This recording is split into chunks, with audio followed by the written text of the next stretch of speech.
sends his wives and his people in a different direction. The worst thing in his imagination is that Esau could ambush him and take him and his family. So he sends them off on his own, and then all of a sudden, for what I imagine to be the first time in his adult life, Jacob is alone. I don't think a man with 2 wives and attendants and kids is ever alone. Now, he is alone.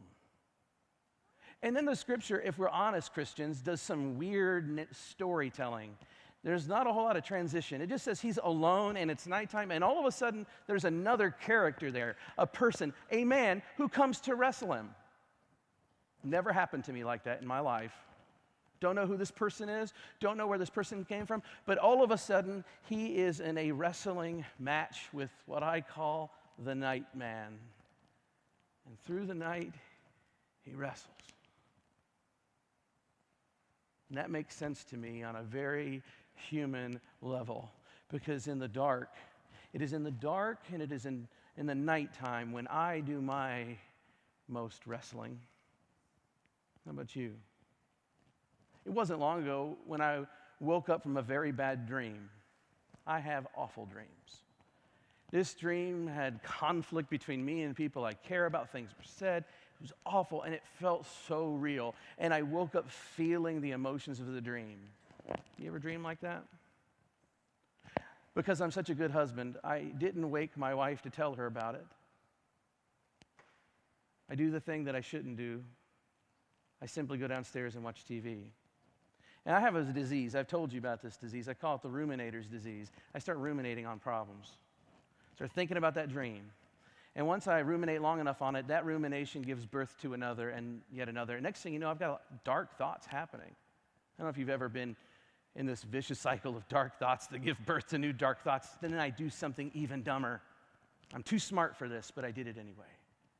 I pulled out my cell phone, I looked at social media.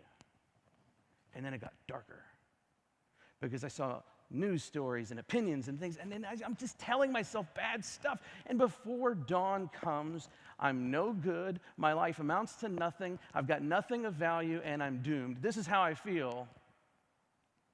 And the sun comes up. And I hear the gracious noise of Colleen getting ready, so I run upstairs and I tell her all about it, and Colleen looks to me with this profound wisdom in her eyes, and she says, just wait till the sun comes up. It's always better in the light of day. And that's true for me. It's almost as if the sun comes up and we get back to the normal nature of life, that those ruminations fade away and I see them for what they are. They're not the monsters they were in the dark. I get this story because I do my best wrestling in the night. Now, I'm going to tell you that there are many theories about who Jacob's pugilistic partner is. Some people read this text and say, this is Esau. His brother has met him out there on the field, and he's going to give him his comeuppance once and for all. Some have asserted that it's an angel. People who are really into psychology say that this is actually his ego. Jacob is wrestling with his own self. Text isn't very clear at the end until it lets you kind of believe that he's wrestling with God. I'm okay with all of it, really, but let me tell you this. If you wrestle with God, you can be certain that you're also going to have to wrestle with yourself.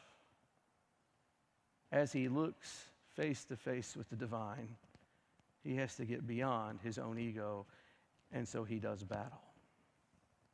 It says that he goes toe-to-toe with God through the night, and then at some point, God touches his hip. Jacob is now injured. He's been exposed in the wrestling match, and he's marked by his struggle. Now here, I think, is a profound and universal spiritual point, that struggle is part of it. He's been reaching out his entire life for the first half goals, making a name for himself, having money, being a success, and he's gone about it in all the wrong, unethical ways.